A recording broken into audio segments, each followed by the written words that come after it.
Hey everybody, welcome back to Big Red DC. How y'all doing today?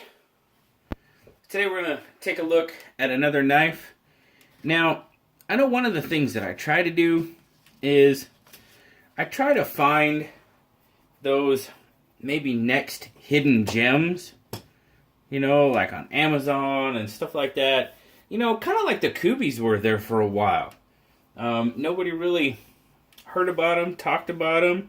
Then Jimmy Slash kind of went on his Kubi rave for a while, which was pretty awesome. He found some pretty cool, really quality, very budget knives.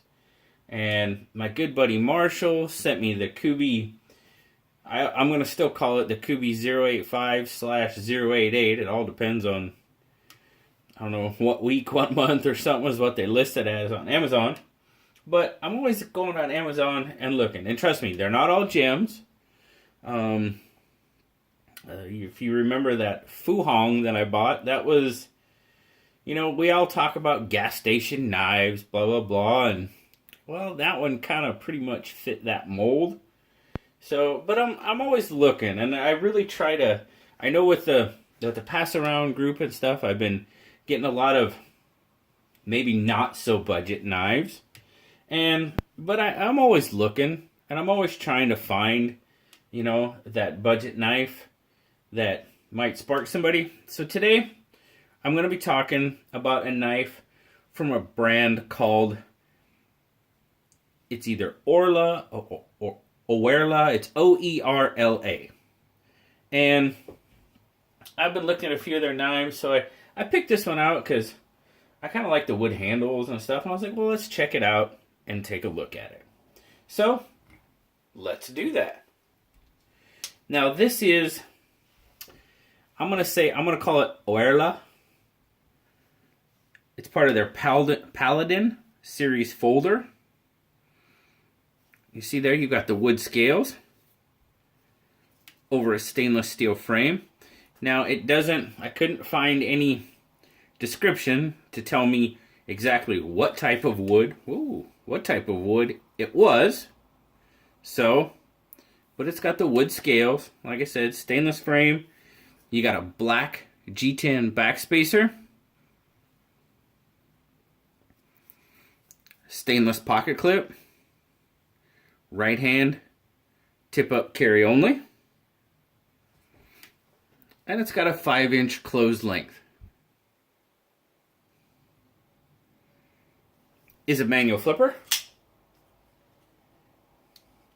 Sitting on a ball bearing pivot.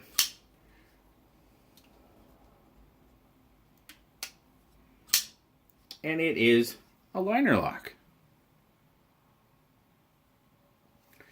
Now once you got it open, you've got a 4-inch 8CR15. Kind of reverse Tanto modified drop point, yeah. However you want to look at it. It's got a satin finish with a 3 7/8 inch cutting edge on it. If you want to see there, that's pretty much the only blade marking on it. Yep, just that right there.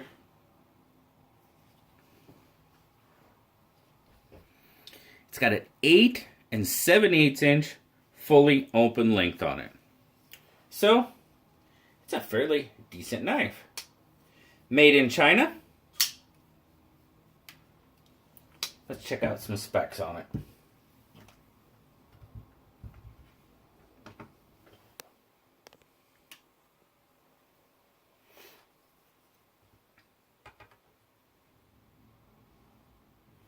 .4 ounces. Got a little bit of weight to it. And 153 grams.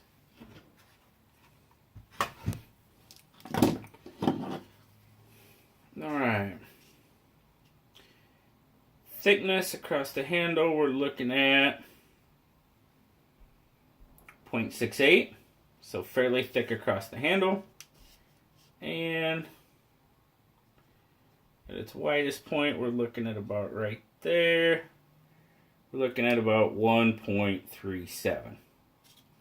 So, not too bad in the pocket. I mean, it carries fine. It's not too heavy. Not too bad of a pocket hog. My take on the knife, guys. For one, I just thought it was kind of interesting looking. You know, the kind of the wood handles with the, I don't know, kind of the little bit more futuristic. I don't know, it's not too futuristic, but that's kind of the way I see it. You know, with that reverse tanto modified drop point-ish type blade. I just thought it had an interesting look in it. The action on it is really pretty smooth. Doesn't take a whole lot to get it out there. It does have a really, I mean, it's got a pretty good detent on it. You're not really shaking it open. Snaps right out there.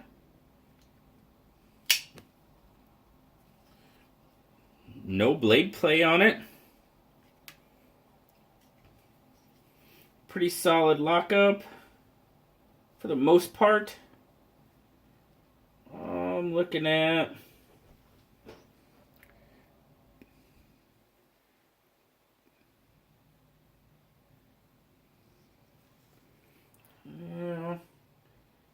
it is a little light on the lockup, maybe 28%, 25% maybe. So a little light on the lockup. Feels pretty good in hand. That pivot is really oily. I have not had this knife apart or cleaned it up yet because it was actually pretty smooth. But it's pretty oily in there.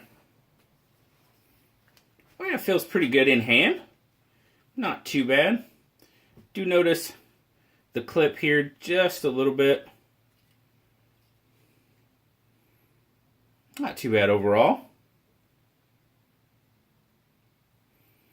The one big thing about this knife is it pretty much lacks in overall refinement. What do I mean by that? Well, on the blade here, on the spine of the blade, I mean, those are a pretty solid 90-degree angle. The cutout in the blade, I mean, that was pretty much stamped and not refined at all. The blade here really has no refinement on it. I haven't tried it on a ferro rod, but from the feel of it, I'm thinking it would work well. Here, now the handle's not too bad. Not a whole lot of sharp edges on the handle wise, but up here on the blade, there is. Good access to the liner. You see the liner up there is a little thin. And then also there on the G10. See how that G10 kind of, I don't know if you can make that out because it's kind of wood on black, but oh yeah, you can see it. I would think that G10 would be a little bit more, you know, in line, flush with the handle, but it's not. It just kind of protrudes back there. So, yeah, I mean, it really does lack in overall refinement.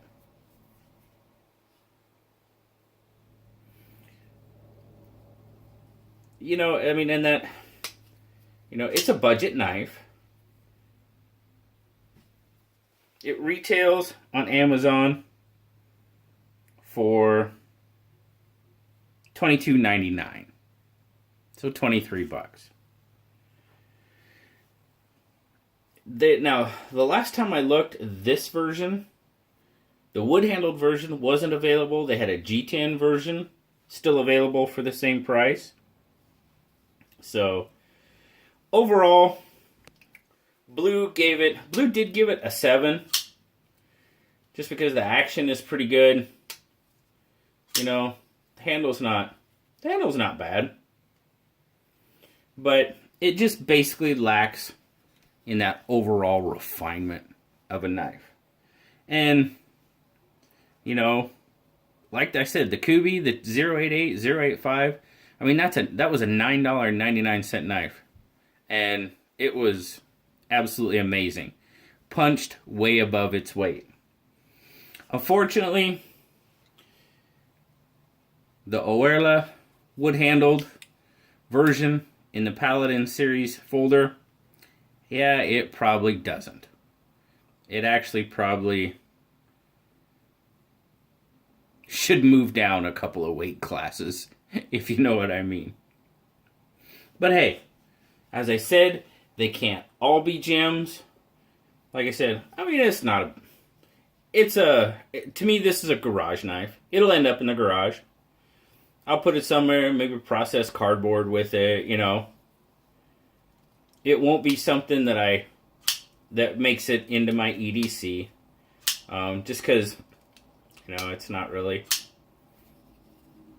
No, it'll be a garage knife. But as I said, guys, they can't all be gems. You know, I'm trying to find some different stuff that maybe you haven't seen before. And like I said, maybe hopefully trying to find that next budget gem, you know, from Amazon or wherever it comes from. You know, who knows what you might find out there. So I really appreciate you watching, guys. Taking the time out of your day to check everything out. As always, guys, like, subscribe, leave me a comment. I love talking to you. Let me know what you think of the Oerla. Until next time, I'll talk to y'all later. Bye-bye.